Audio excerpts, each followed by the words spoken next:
So this morning I decided to, I guess, give a decent behind-the-scenes look at Act 5 as I'm animating it. So what I felt like doing was just recording as I was animating. What I'm doing right now is I'm just scrolling through the Flash file just to catch you up on where I'm at currently. This is actually an insert scene that I wrote after the scripts were handed out. So yeah, you have the timeline like right up on the top, and then my tools in the middle, and then the actual scene. Yeah, it's pretty straightforward. What I usually do. Oh wait, well this is a movie clip. This is a tween.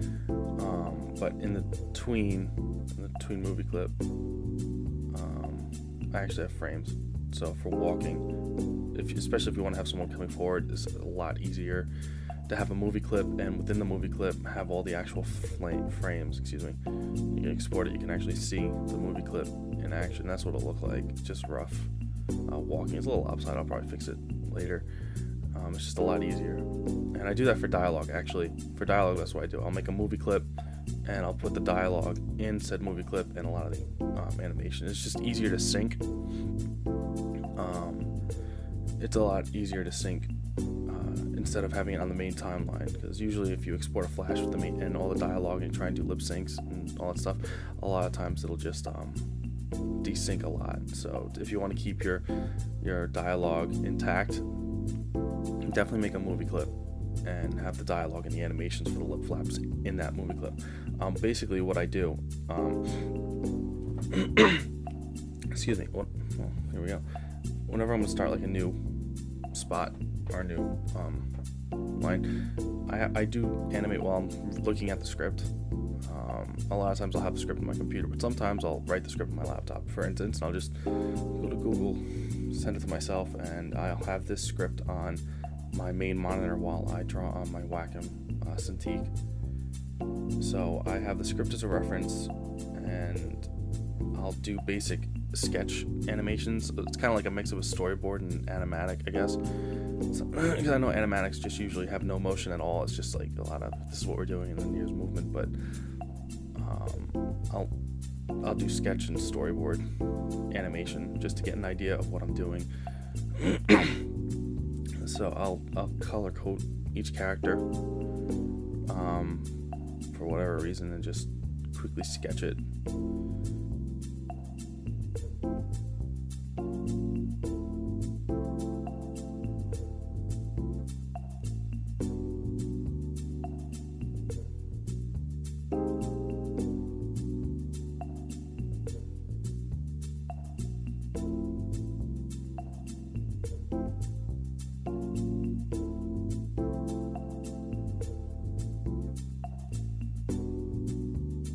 And then the fun time is sometimes when you've had Flash open forever, it will freeze on you for a moment, and that's never good.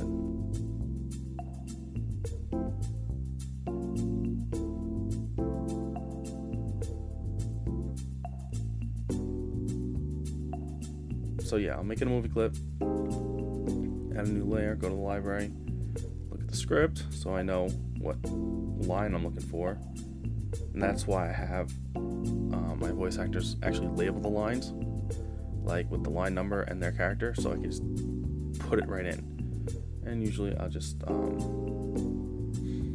keep extending the frame to see how long it's gonna last streaming, and then I'll just get rid of it and just add another frame there. And it's good to actually listen to it to make sure there's no skipping or peaking or whatnot. You don't want that. And then just look at how long the movie clip is. I believe it's 220. Yeah, 220 frames. So then I'll just go here, I'll just add it up in my head and move it to the appropriate frame. And that's basically it. You know, a lot of it's rinse, rather repeat, and just do the same thing over and over again. This scene's already at 2 minutes so far, and then I'm about almost at 4,000 frames. A lot of times I will go over the frame limit. Flash has a 16,000 frame limit, so that's why a full episode's cut up into like about maybe 4 to 5 scenes, and then I'll just go to Adobe Premiere Pro and just put them together for that. That's the animation part of it. So before I showed the animation, a little brief look at the animation, now I want to show the audio editing, sound editing version of it, or at least give a brief idea of what it is. I use Adobe Audition 3.0. I love it. I have CS 5.5 for it on my Mac, but for when I'm using my desktop, this is what I'm using. A lot of times there's multiple takes. I'll listen through it, and then I'll just copy it to a new one. As you can see, if you look at the left-hand corner, little top, you can see all the the files, and you can see how they're labeled, and that's why I label them. I need them labeled like that when I get them from line, so they're always in order, line number, and then the character name. It's just a lot easier. And sometimes if it needs to be, I will go to dynamic compression or dynamic processing, and I'll just mess around with it and just listen to a lot of the presets, because I'm not that great at audio editing. I mean, I've gotten a lot better. That's why I do a lot of audio dramas now as well, but I still have a lot to learn. But sometimes I won't need it because I got lucky. There's really not a lot of background noise, so then I'll just usually gain it a bit if it needs to be, and then a lot of times I'll do audio balancing and then just save it into the folder where I have all of these files. Yeah, there's a lot. There's a lot of lines in these episodes quite often. Now with certain characters, I will have filters if they need certain types of voices, like adjustments or effects. For this one from Mike, and you'll hear it in this one scene in 5 that I was animating. It's got kind of a subconscious sound, so he's not really there type of thing, so it's got like a memory space surreal, it's like a type of sound. So that's a lot of messing around with presets, and then once you get a preset, you mess around with